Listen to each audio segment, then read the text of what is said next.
Una buona notizia per i sandonatesi. Abbiamo ospite in studio il noto chirurgo della casa di cura Rizzola di San Donà di Piave, dottor Paolo Madeschi, che in questi giorni è stato invitato in qualità di relatore ad un convegno internazionale che si terrà a Barcellona e che tratterà sulle problematiche del piede diabetico. E quindi chiediamo immediatamente al dottor Madeschi se cortesemente ci può spiegare un po' che cos'è questo piede diabetico e questo congresso che cosa verte come punto di riferimento per il piede diabetico a Barcellona.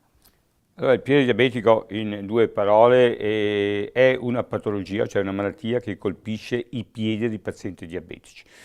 Per problemi circolatori viene a crearsi un danno alle terminazioni nervose vascolari, per cui il piede è in parte insensibile e facilmente viene traumatizzato, viene punto, il paziente non se ne accorge, viene un'infezione, l'infezione cammina e se non si cura bene rischiamo di perdere o di amputare. Noi dobbiamo cercare di limitare questo tipo di amputazioni che sono importanti. A Barcellona c'è il congresso internazionale, siamo 3 dall'Italia, gli altri sono di altri paesi, proprio che parleranno sia della diagnosi sia della terapia. Loro mi hanno invitato ad esporre, voi sapete che io curo le lesioni, le ulcere, il piede diabetico con l'ossigeno e loro mi hanno invitato a esporre le mie terapie, i miei protocolli a questo congresso. Dottore, le faccio una domanda, ma chi è che incorre nel rischio di potersi ammalare di questo piede diabetico? Ci sono delle categorie più a rischio rispetto ad altre oppure tutti noi siamo possibilmente portati ad ammalarci nel tempo?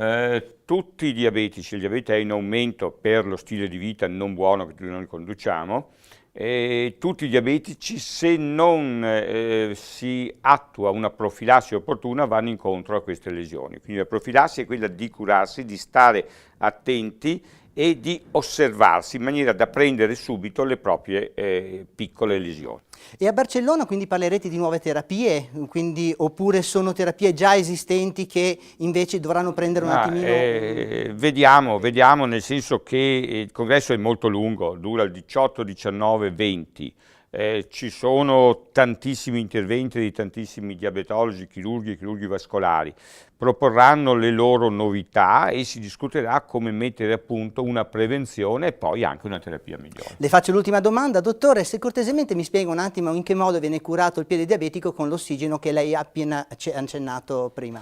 Beh, la terapia si basa su questo, la lesione deve essere pulita, la lesione quando c'è l'infezione, e poi noi agiamo con l'ossigeno topico in normobarismo, cioè senza arrivare a un iperbarismo come nella camera iperbarica. Questo stimola la granulazione del tessuto e la copertura quindi delle lesioni che possono arrivare fino all'osso, fino alla cicatrizzazione della lesione. Benissimo, dottore, io la ringrazio, è stato molto chiaro e molto esauriente nella sua spiegazione. Bene, ci rivediamo alla fine del congresso.